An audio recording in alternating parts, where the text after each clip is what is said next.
Life learning में आपका स्वागत है। सवाल आपके जवाब हमारे सीरीज में आज का टॉपिक है, हमारे कर्म कैसे बनते हैं। हमारे कर्म कैसे बनते हैं?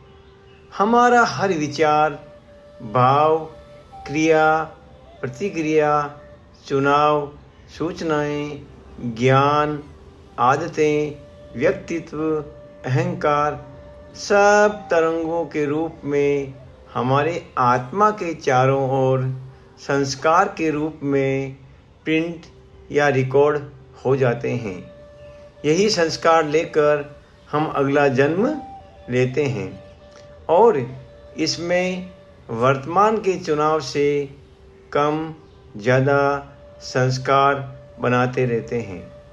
हमारे भीतर अचेतन मन, अनकॉन्शियस माइंड सीसीटीवी कैमरे की तरह चित्रगुप्त के रूप में बैठा हुआ है, जो आपके हर एक सोच, विचार, भाव, कर्म का लेखा जोखा रखता है। हम अपने कर्मों से भाग ही नहीं सकते। चलो इसे थोड़ा आसान भाषा में विस्तार से समझते हैं। हमारे कर्म कैसे बनते हैं, जरा सोचें।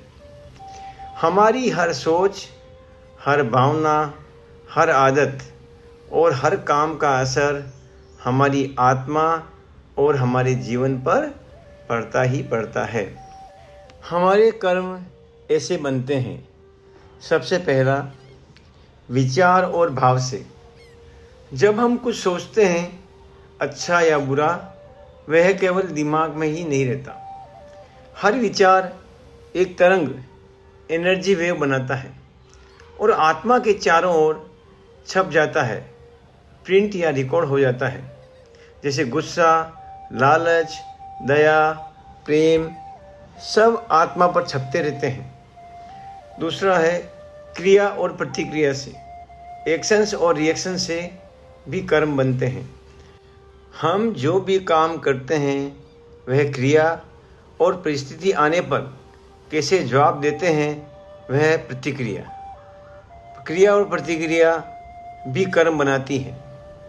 फॉर एग्जाम्पल, कोई हमें गाली दे और हम पर गुस्सा करे तो बनता है बुरा संस्कार।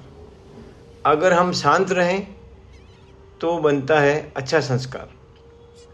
तीसरा है आदत और चुनाव। हैबिट्स एंड चॉइसेस से भी कर्म बनते हैं। बार बार की गई क्रियाएं हमारी आदत बन जाती हैं। आदतें धीरे धीरे हमारे व्यक्तित्व को तय करती है। हर बार का चुनाव हमारे भविष्य को बदल देता है। चौथा है अहंकार और ज्ञान, ego and knowledge. Ego and knowledge से भी कर्म बनते हैं।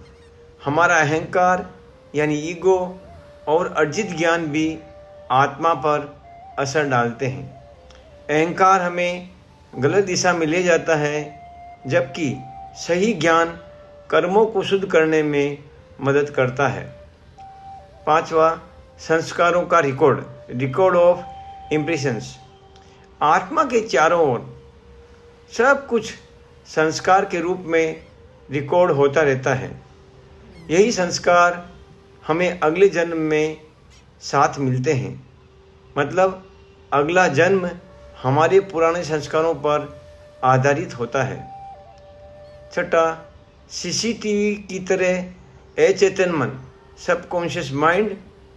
हमारे अंदर का अचेतन मन, सबकॉन्शियस माइंड सीसीटीवी कैमरे जैसा है। यह हर एक विचार, भावना और काम का लेखा जोखा रखता है। कोई भी चीज़ इससे छुप नहीं सकती। सातवां, कर्मों से भागना असंभव। No escape from karma. हर कर्म का परिणाम हमें पाना ही पड़ता है। अच्छा कर्म इज इक्वल टू सुखद परिणाम, बुरा कर्म इज इक्वल टू दुखद परिणाम। हम कर्मों से कतई भाग नहीं सकते, क्योंकि आत्मा में सब कुछ दर्ज हो चुका है। रिकॉर्ड हो चुका है, प्रिंट हो चुका है। सरल शब्दों में कहें, हर विचार इज इक्वल टू एक बीज, हर आदत इज इक्वल टू पेड़, हर जन्म इज इक्वल टू उसी पेड़ के फल खाना। यानी हम जैसा सोचते हैं और करते हैं वैसा ही हमें भविष्य में भोगना पड़ता है। ऑलवेज रिमेंबर, जैसा बीज वैसा पेड़ और जैसा पेड़ वैसा फल। धन्यवाद, धन्यवाद, धन्यवाद। परमात्मा आप सबकी हर मनोकामना पूरी करे। इन्हीं मंगल और पवित्र भावना के साथ आपका ही अपना निर्वाणा लाइफ लर्निंग।